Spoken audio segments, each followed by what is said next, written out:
Today I will talk about the ship Titanic, the sinking of the ship, and I will discuss the movie which was made about the Titanic.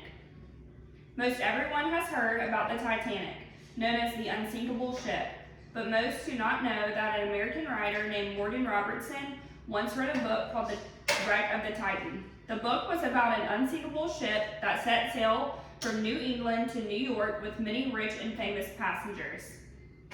The Titan on its journey hit an iceberg in the North Atlantic and sank. Many lives were lost because there were not a lot of lifeboats. What is so strange about this? This book was written 14 years before the Titanic sank. Let's talk about the ship and why it sank and the movie that followed this tragedy.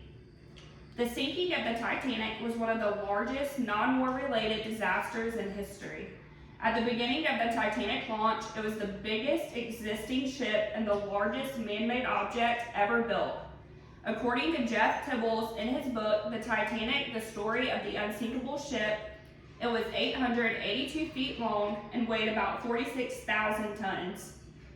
This was 100 feet longer and 15,000 tons heavier than the world's largest current ships.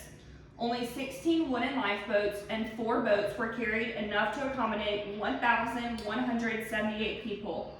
That's only 1/3 of Titanic's total capacity, but more than legally required. The Titanic was decorated and furnished with only the finest items available. In Thrush's 1992 book, there is a quotation from Shipbuilders Magazine that states, "Everything has been done in regard to the furniture and fittings to make the first-class accommodation more than equal to that provided in the finest hotels on shore." The suites of the ship included a sitting room, 2 bedrooms, 2 wardrobe rooms, a private bathroom, and a lavatory. Other accommodations of the ship included a swimming pool, library, barbershop, and a photographer's dark room. The Titanic was believed to be the safest ship ever built. Tibbles, as previously cited, described the Titanic as having an outer layer that shielded an inner layer that was created to keep water out of the ship if the outer layer was struck. The bottom of the Titanic was divided into 16 watertight compartments with watertight doors. The door would immediately close if water entered. Now that I have discussed the Titanic itself, let's take a look at the tragedy that struck. 4 days after its departure, the Titanic hit an iceberg that devastated the ship.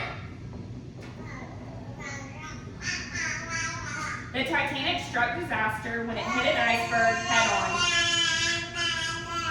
The ship departed from Queenstown, Ireland, destined for New York. According to Robert Ballard's 1988 book, Exploring the Titanic, the largest part of the iceberg was underwater. Some of the ship's watertight compartments were punctured and the first 5 compartments filled rapidly with water. Tibbles in 1997 wrote that distress rockets were fired and distress signals were sent out, but there were no ships close enough to arrive in time. The ship eventually disappeared out of sight. Tibbles explains that Monday at 2:20 a.m., the ship broke in half and slowly sank. 1,522 lives were lost. A movie portraying the Titanic and a group of fictional characters was made. The movie was produced and directed by James Cameron. James Cameron set out to write a film that would bring this tragedy to life. Cameron assembled an expedition to dive to the wreck on the ocean floor to film footage that was later used in the opening scenes of the movie. Titanic the movie made $600 million in the United States, making it the #1 movie of all time.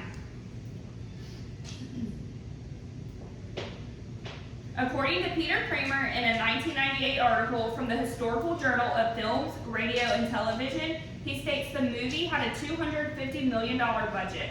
A full-size replica of the ship was constructed in a 17 million gallon oceanfront tank.